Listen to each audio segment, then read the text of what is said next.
Júlia e Léo eram a definição de melhores amigos. Desde as brigas no jardim de infância até as provas finais da Faculdade de Arquitetura no Rio de Janeiro, eles eram inseparáveis. O amor deles era tranquilo, como a respiração. Até que, no terceiro ano da faculdade, Ricardo surgiu e transformou o mundo deles em cores vibrantes e confusas.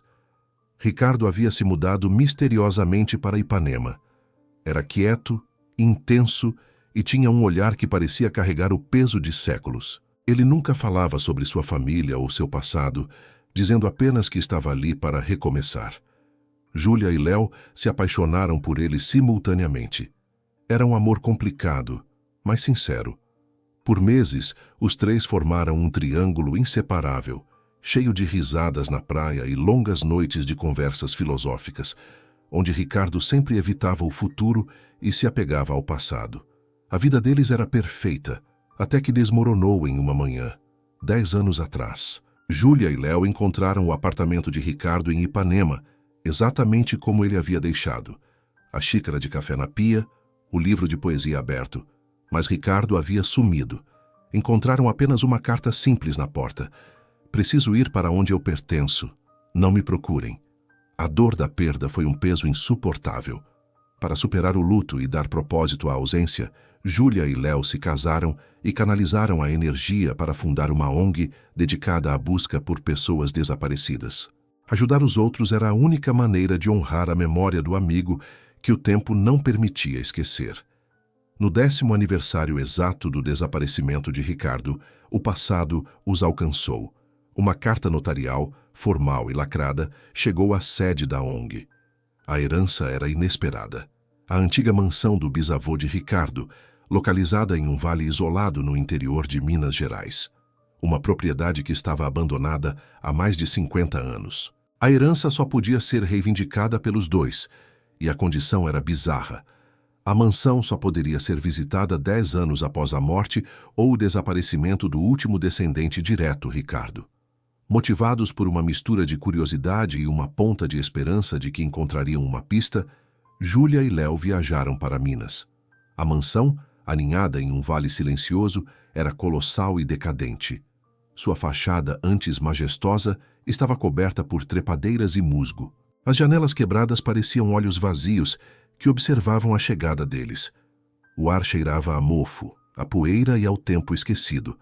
Ao entrar, a sensação era de invasão a um passado congelado. Móveis cobertos por lençóis brancos, pilhas de livros antigos e partituras de piano que pareciam pertencer a outra era, outra vida. Por que Ricardo nunca falou dessa família?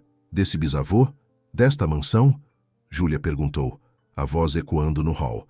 Ricardo nunca falava de família, Léo respondeu fechando a porta com dificuldade. Ele era sempre só o Ricardo, sem passado, sem futuro.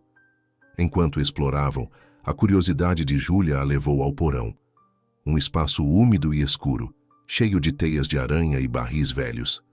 No centro do porão, atrás de um conjunto de caixas empilhadas, havia uma porta secreta, mal disfarçada na alvenaria. Usando uma lanterna, Léo conseguiu forçá-la. O pequeno compartimento estava surpreendentemente seco e intocado. Havia apenas uma coisa ali, um grande retrato a óleo apoiado contra a parede. Júlia e Léo desembrulharam a tela, cobrindo o chão de poeira. O que viram os fez congelar, paralisados. O homem retratado era de meia-idade, vestindo um terno pesado e formal, típico da década de 1940. A pintura era rica em detalhes, mas os olhos eram inegavelmente familiares. Léo cambaleou para trás, derrubando a lanterna. Não pode ser, ele sussurrou, o rosto pálido. O homem no retrato não era um bisavô desconhecido. O homem retratado era Ricardo. Era o mesmo cabelo castanho claro caindo sobre a testa, a mesma curvatura sutil do sorriso, a mesma pinta discreta na sobrancelha esquerda. O homem no quadro era Ricardo, com a mesma idade que tinha quando desapareceu. 30 anos. Júlia se aproximou tremendo e procurou a assinatura do artista. Encontrou um nome ilegível e, ao lado, uma data gravada na tela. A data esmagou a realidade que eles conheciam, 1940. Léo, A voz de Júlia era um fio quase inaudível. O quadro foi pintado em 1940. Isso foi 85 anos atrás. Ricardo, o garoto que conheceram na faculdade 10 anos atrás, o homem que sumiu, estava em um retrato a óleo pintado 80 anos antes. Como era possível? Seria um ancestral absurdamente idêntico? Ou o desaparecimento de Ricardo não tinha sido um ato de fugir da vida, mas de voltar a ela? Voltar a uma identidade secreta, a um pacto familiar sombrio que desafiava o tempo? A carta de Ipanema, que antes parecia um adeus doloroso, agora soava como uma chave para um enigma. Júlia e Léo se encararam na escuridão do porão, a única luz vindo da lanterna caída no chão. Eles não haviam encontrado a resposta sobre o desaparecimento de Ricardo. Eles haviam encontrado um mistério impossível. O passado deles não estava na ONG, estava naquela mansão decadente, pintado a óleo em uma tela que desafiava a lógica e o tempo. O espanto de Júlia e Léo deu lugar a uma determinação gelada. Eles se recusavam a aceitar que o retrato de Ricardo, pintado em 1940, fosse apenas uma coincidência. A tela era inegável. O sorriso, a pinta na sobrancelha, os olhos intensos. Aquele era o Ricardo que amaram e que desapareceu 10 anos atrás. Eles passaram a noite vasculhando os livros antigos da mansão. A maioria eram volumes de poesia em latim e tratados de engenharia hidráulica, mas um pequeno volume encadernado, sem título, chamou a atenção de Júlia. O livro continha anotações em caligrafia arcaica sobre a história da família de Ricardo, que parecia ter residido naquela região de Minas Gerais por séculos. As anotações falavam de uma linhagem guardiã, que era responsável por proteger um poço profundo, escondido nas montanhas. O mais perturbador era a menção à bênção da água, que garantia não a imortalidade, mas uma longevidade cíclica e a capacidade de manter a aparência de pico físico, com a condição de que o guardião deveria renunciar aos seus laços a cada ciclo completo. Longevidade cíclica. Léo leu em voz alta, pálido. O ciclo se rompe se a emoção se tornar mais forte que o dever. Eles descobriram que o guardião só podia retornar à mansão e reassumir o legado após um período de purificação, que parecia coincidir com o intervalo de 10 anos de ausência de Ricardo. O plot twist veio com a descoberta de que o homem que encomendou a pintura em 1940 não era o bisavô, mas sim um parente distante que mantinha a mansão. E o artista havia deixado um diário. O diário do artista, um homem chamado Clemente, estava escondido sob o forro de um baú no sótão. As páginas amareladas pelo tempo eram fascinantes. Clemente descrevia o modelo do retrato, que ele chamava de o jovem da montanha, como alguém enigmático e perturbador. 15 de abril de 1940. É impossível. O rapaz não envelhece. Ele me contratou para pintar o retrato, mas me proibiu de revelar o nome. Ele tem a pele fresca de um jovem de 30 anos, mas seus olhos carregam o cansaço dos anciãos. Ele falou de sua longa jornada e de como o tempo é uma prisão, não uma dádiva. Clemente descreveu um pacto que o jovem da montanha, Ricardo, teve que fazer, obrigando-o a quebrar os laços e voltar para a mansão em um ciclo de 80 anos para se regenerar. Se ele falhasse em romper os laços, toda a família sofreria. O que o diário não explicava era o motivo pelo qual Ricardo tinha que desaparecer há 10 anos. 20 de junho de 1940. Ele se foi. Deixou-me o pagamento e um bilhete. Disse que voltaria quando a próxima chama da vida estivesse pronta para ser acesa. Ele me disse que o retrato era o seu único legado e que seria a chave para quem o procurasse. Júlia fechou o diário tremendo. Ele nos usou. Ele sabia sobre a mansão. Ele sabia que o retrato nos chamaria aqui 10 anos depois. Léo, porém, estava estranhamente calado. Ele andava de um lado para o outro na sala, a expressão sombria. E por que ele precisou desaparecer há 10 anos? Perguntou Júlia. Por que não esperou até o final do ciclo de 80 anos que Clemente mencionou? Porque algo deu errado, Léo respondeu com a voz tensa. O pacto é mais complicado. Talvez ele tenha se apegado demais à vida que tínhamos. Júlia o olhou fixamente. Como você sabe disso, Léo? Você está muito calmo para alguém que acabou de descobrir que nosso melhor amigo pode ser um ser imortal que não envelhece. Léo evitou o olhar dela, fixando-se no retrato. Eu não sei, Júlia. Estou tentando juntar as peças, assim como você. Estou chocado. Ele era como um irmão para mim. A resposta de Léo pareceu convincente, mas havia uma hesitação. A maneira como ele havia falado sobre algo ter dado errado soava pessoal, quase como uma confissão adiada. A descoberta da longevidade de Ricardo havia trazido à tona um novo mistério, mais próximo de Júlia do que ela imaginava, o comportamento de Léo. Eles decidiram vasculhar a mansão por um último vestígio de Ricardo da vida moderna. Onde ele teria escondido suas coisas antes de desaparecer? A busca os levou ao quarto principal, o único com uma fechadura moderna. Usando a chave que encontraram no diário, Léo abriu a porta.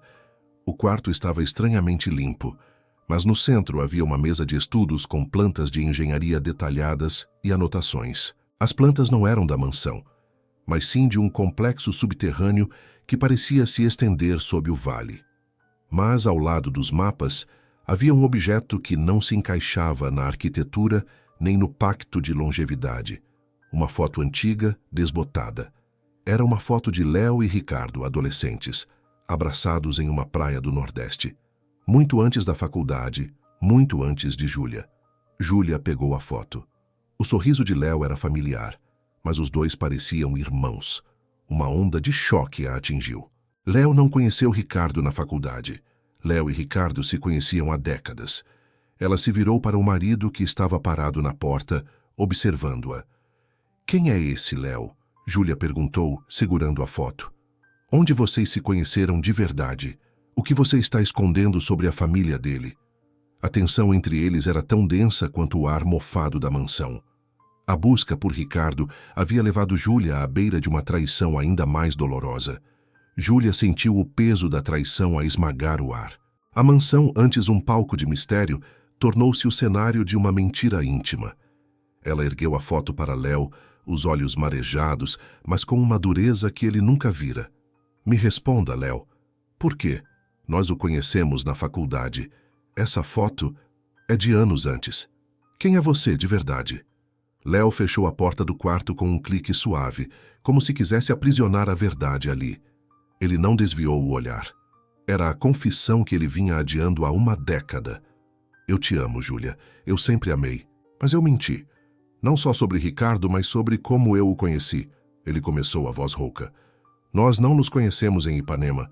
Nós crescemos juntos aqui perto. Léo revelou que sua família era da região e tinha uma ligação ancestral e de servidão com a família de Ricardo, os Valério. Ricardo não é imortal, Júlia. Ele é o guardião, Léo explicou, gesticulando para as plantas de engenharia espalhadas na mesa. Os Valério são os responsáveis por um pacto. Eles mantêm a prosperidade do vale através da proteção de uma fonte, um mineral, uma água, algo que garante a longevidade, mas exige a renúncia. O guardião precisa quebrar os laços a cada 80 anos para regenerar a própria essência e a bênção da família. Ele pegou a foto. Eu o conheci quando eu tinha 10 anos. Ele já tinha a aparência de 30. Ele me contava histórias de vidas passadas, de guerras mundiais, de invenções do século XIX. Ele era um ancião preso num corpo jovem. A mentira de Ipanema, ele confessou, havia sido orquestrada. Ricardo, desesperado para viver uma vida normal e se sentir mortal, fugiu do seu destino. Ele se apresentou como um recém-chegado. Léo foi com ele, assumindo o papel de novo melhor amigo para manter o segredo de Ricardo. Quando você apareceu, Léo continuou com a voz embargada, o amor dele por você foi a primeira vez que ele se apegou de verdade. Ele decidiu quebrar o ciclo. Mas e a carta? Júlia sussurrou. Preciso ir para onde eu pertenço? Léo suspirou derrotado. Não foi ele quem escreveu, foi a família. Quando ele tentou renunciar ao pacto por nós, o ciclo começou a falhar. Os Valério o levaram de volta. Aqueles 10 anos não foram um exílio, foram um período de incapacitação forçada, o tempo que a família precisava para forçar a purificação e a regeneração dele. A herança foi o chamariz, a chave que ele sabia que nós usaríamos. Ele queria ser encontrado, Júlia concluiu voltando ao retrato. Ele nos amou demais para nos deixar ir, e eu menti porque eu tinha medo. Medo de que se você soubesse quem ele era, o que ele era, você o amaria ainda mais e eu o perderia de novo. A dor da mentira era real, mas a verdade era maior. Léo, por medo e amor, havia sido cúmplice da fuga de Ricardo e, por fim, da sua captura.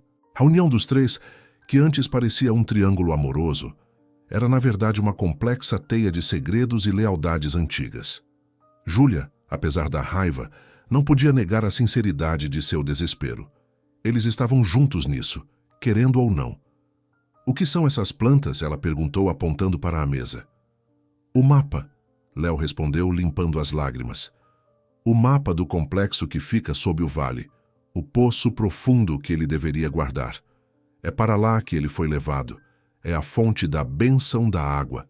Se Ricardo for regenerado, ele voltará, mas a parte humana dele, a parte que nos amou, terá desaparecido.